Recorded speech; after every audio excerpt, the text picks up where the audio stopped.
Assalamualaikum warahmatullahi wabarakatuh. Berikut adalah materi tentang diskusi refleksi kasus yang akan dipaparkan oleh saya, yaitu Ilzam Sujaji Kumoro NIM 18094. Berikut ini adalah materinya. Simak ya teman-teman.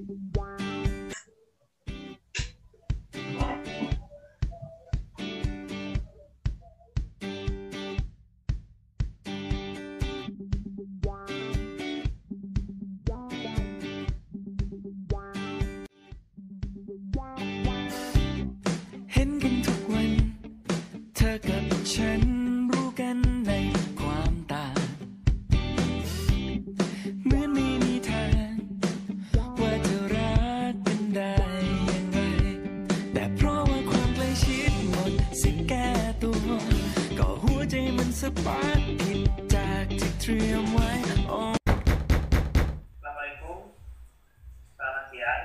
Selamat datang di diskusi refleksi kasus yang sudah rutin adakan setiap bulannya. Hari ini kita akan melakukan refleksi kasus yang telah kita sepakati sebelumnya, yaitu tentang COVID-19. Sebelum kita sepakati terlebih dahulu ya, waktu diskusi kita hari ini, bagaimana kalau kita laksanakan selama kurang lebih 10 menit? Apakah kita setuju? Setuju. Ya, setuju. Baiklah, biasa diharapkan peserta dapat mengikuti diskusi dengan baik, mengikuti perjalanan diskusi dengan aktif. Untuk acara hari ini, saya akan disajikan oleh pengemudi selama 5 menit, dan juga diskusi selama lebih juga 5 menit. Kepada penyaji, dipersilakan untuk menyampaikan hasilnya. Terima kasih atas waktunya oleh fasilitator. Assalamualaikum warahmatullahi wabarakatuh. Pada diskusi kali ini kita akan membahas tentang COVID-19. Tuan S sudah dirawat selama 4 hari, yaitu demam masih naik, sesak nafas, dan tampak lemas. Diagnosa yang saya ambil yaitu adalah ketidakefektifan pola nafas, hipertermi, dan nutrisi kurang dari kebutuhan tubuh.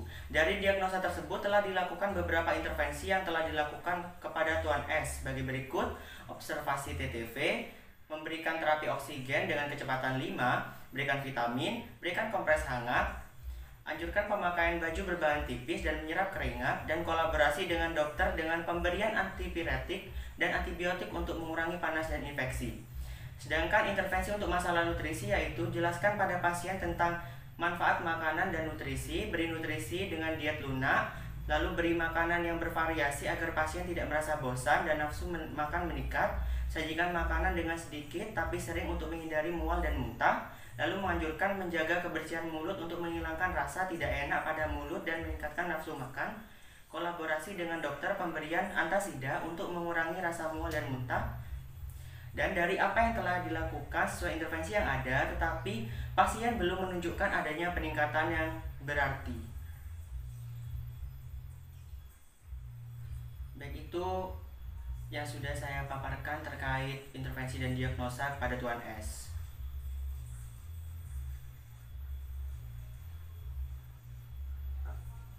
Baik, langsung saja ya. Jika yang ingin disampaikan dari teman-teman, silakan untuk menyampaikan satu persatu.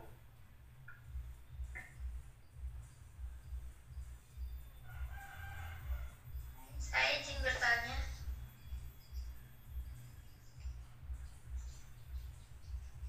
Nurse, bagaimana sesak nafas pasien tersebut? Apakah sesak nafasnya bertambah atau sudah mulai berkurang? Kemudian untuk demamnya pasien tersebut juga bagaimana?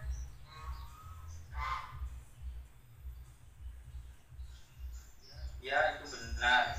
Kita monitor oksigenasi Tuan S. Kemudian jika Tuan S demam, sudahkah kita kompres dengan benar? Kompres yang benar adalah menggunakan air hangat dan kompres di lipatan-lipatan tubuh. Sebagian besar keluarga pasien mengompres hanya di dahi saja, sehingga kita harus memberikan contoh dan memberitahu kepada keluarga untuk melakukan kompres dengan benar. Oke, bisa dilanjutkan ke masalah yang lain. Mungkin teman-teman sejawat nurse ini mungkin ada yang mau disampaikan?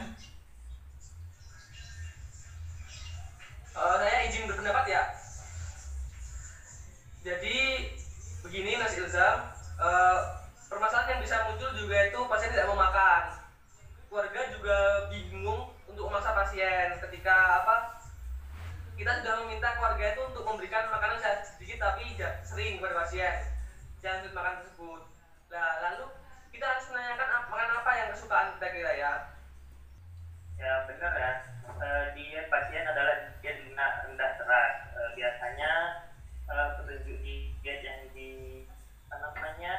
yang dianjurkan oleh dokter antara lain yaitu yang cukup di cairan, kalori, vitamin dan protein. Lalu tidak mengandung banyak serat, tidak merangsang dan tidak menimbulkan banyak gas, dan juga makanan lunak diberikan selama istirahat.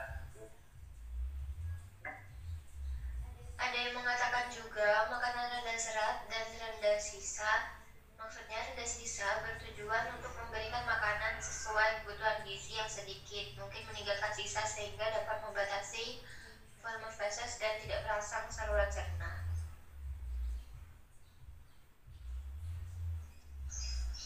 Berarti untuk makanan-makanan yang dianjurkan itu bagaimana? Untuk makanannya yang bisa itu sumber karbohidrat bisa didapat dari beras hitam, kentang rebus atau tepung-tepungan di bubur atau di puding. Untuk sumber protein itu bisa dengan tahu, tempe, telur yang direbus, daging bisa ayam direbus sampai empuk. Lalu untuk sayurannya sendiri itu sayuran yang berserat rendah seperti buncis, bayam, labu siam, tomat dan wortel.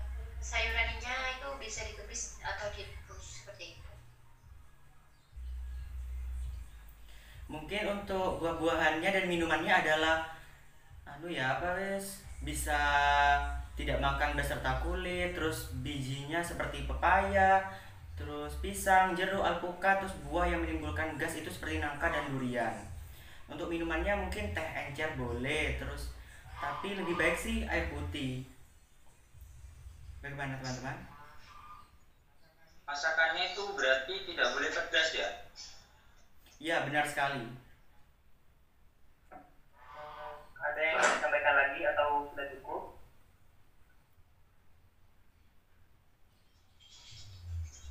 Cukup sih kayaknya.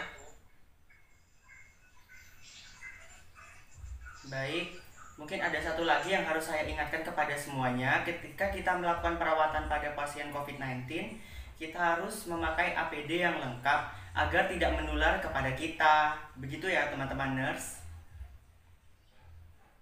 Iya, nurse. Ya, siap Gus Ilzam. Mungkin ada lagi yang ingin disampaikan dari teman-teman kita. Sepertinya sudah cukup, nurse. Alhamdulillah ya, diskusi hari ini telah berakhir. Dapat saya simpulkan bahwa pasien dengan COVID-19 ini harus dilakukan oksigenasi pasien. Untuk pasien dan terkait makanannya adalah diet lunak dan rendah serat. Baik, dan telah selesai, kita beri tepuk tangan untuk kita semua dan saya akhiri diskusi kali ini. Wassalamualaikum warahmatullahi wabarakatuh.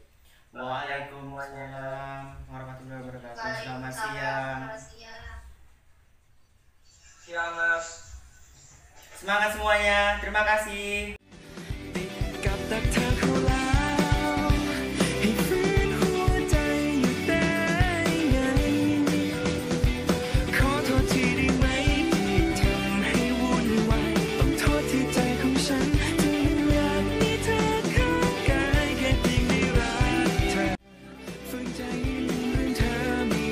Terima kasih, itulah materi diskusi referensi kasus dari saya. Apabila terdapat kesalahan, mohon maklum. Wassalamualaikum warahmatullahi wabarakatuh.